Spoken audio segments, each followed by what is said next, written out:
Hello, everybody. I'm Frank Vitale, Chief Marketing Officer for Burden Accountants Advisors. And before we get started with today's interview, as always, I want to start off by thanking all the frontline healthcare workers and other workers around our cities and local area who are keeping operations moving as best they can and really paving the way for us to reopen and return to whatever the new normal is going to be. As we've been trying to do with these videos is really provide some insight both from what's happening from a legislation and business standpoint. And on that front, we have Burden's Chief Operating Officer, Rebecca Goodman-Stevens, with us today to really talk about operations and moving forward outside of this pandemic. What has this pandemic done from an operations standpoint on really viewing talent, but as a whole and really on a strategic level, what have you derived about workforce deployment, et cetera, and what advice do you have for some operational leaders out there? So I hate to sound overly excited about this topic, but it really is extremely interesting to see how it really is shifting how we see talent attraction and retaining talent, because we were very tied in our industry, and I assume others also, to specific geographies, having people be able to come into an office. Other industries have shifted quicker than ours, obviously, but now being fully remote right now, and everyone's seeing, all of the partners, all of our teams seeing that this actually works. It can work. We still interact with people. We actually make even more of an effort to communicate with people, and even more of an effort to be self-aware of how we're reaching out to our teams, how we're engaging people, and how they're doing than when we're in the office. That we could onboard people virtually. We've done that, which we've never done that before. You'd have someone come into the office. That is doable. And once you see that's doable, you could imagine being able to go into markets where we could look at talent in states we've never thought of, and also get more of a diverse population than what we currently have. Also, people who maybe cannot come into the office for various reasons. So I see that as extremely exciting, a great opportunity to rethink also our employer branding and how we look at the scope of our talent pool. So yeah, a lot of really interesting things to think about. That's great. Expanding on that is, obviously the pandemic has not only affected businesses and, us as individuals and people and society as a whole. How do you think all of these changes, both professionally, emotionally, et cetera, really are going to translate into business as we come out of this?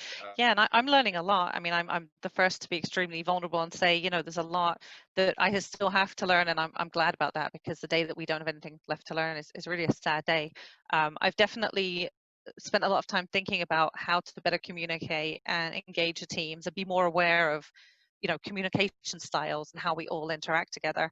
There's one piece of it that I think is really interesting, that I've put a lot of thought into, is being on a lot of these video calls where you see kids pop up and you see animals and you see, it puts a smile on everyone's face, and everyone seems to be feeling a little bit more comfortable with being their real selves, being just very genuine, being very real, speaking about your family as a man or a woman, or speaking about the animals that are important to you, or just showing a painting on the wall that you love and speaking more about you as a person.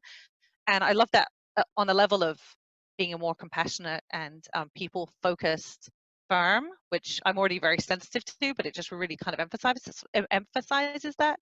But I also love it from a standpoint of the impact on a growth mindset. And what I mean by that is, I think that when people feel that they can be their real selves, they can be who they are, they're not spending a ton of time trying to mask that up and put on a facade, and you're getting really their true perspective on topics. They feel comfortable sharing with you their real opinion on what you're discussing. And I think that's where you get true innovation. When you have different perspectives, people who feel comfortable challenging the status quo in a constructive way, but really saying, hey, you know what? This is how I'm seeing this, and this is maybe something we could change. I think it takes that growth mindset, that mindset of trying new things out and having people feel that they can share their opinion.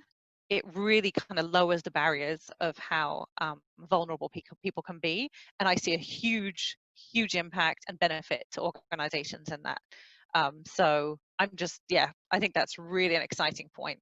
And getting to know our teams better and in a deeper way and creating those relationships where really they tell us who they are and what they think, and really just is going to build higher performing firms. Before we close, as a leader and working with leaders of our firm, what have you learned personally, and what have you observed with the other leaders that you've interacted with on how has that role evolved as we have been in a stay-at-home process and as we look to come out of quarantine in the near future?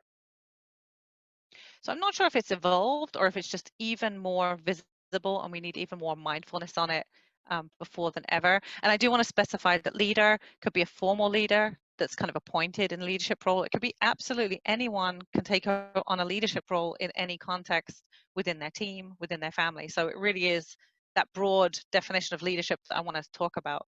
I really think it's just made it even more visible and even more essential for us as leaders to remain true to ourselves and our core values, and remain true to our corporate values and really live them and be true to them in any decision that we're making. So I don't want to take away from the enormous amount of stress that a lot of leaders are going through right now because of the many challenging decisions that need to be made that have very complex impacts that they have to constantly integrate and try and make those right decisions.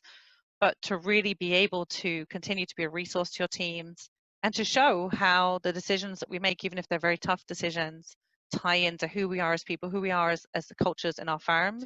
Be sure that all of our decisions are made in line with our personal values and our corporate values, because that's really going to drive people feeling a lot more comfortable within our organizations, having a lot more respect for leadership, and ultimately a higher performing firm with people feeling happier and happy actually to work in the firm that they're working in.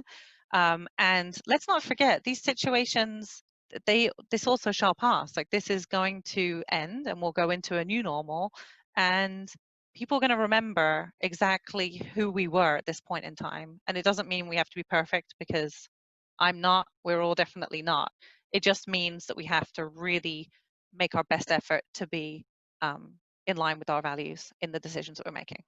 As a chief marketing officer, I would want to add on that how important communication is for anyone who takes on a leadership role during this time, to really communicate effectively on maybe not all the details of why decisions are made, but how we're going to move forward and what are the benefits of those decisions, et cetera. So do you agree that part of that change in leadership is really focusing on effective communication, both internally and externally within their companies? Yeah, I agree 100%. I think communication, we've obviously doubled down on communication, and I hope that's something that really we maintain and we continue that going forward. I think it's really shown all leaders at all different levels how key communication is. I do think it has to be, however, based on a foundation of trust. All of this is based on trust in leadership and trust in our teams. You know, the whole remote workforce concept it's based on trusting and empowering. And I think this is a great time to really implement that and to continue communications both ways to get that trusting relationship, just reinforce that.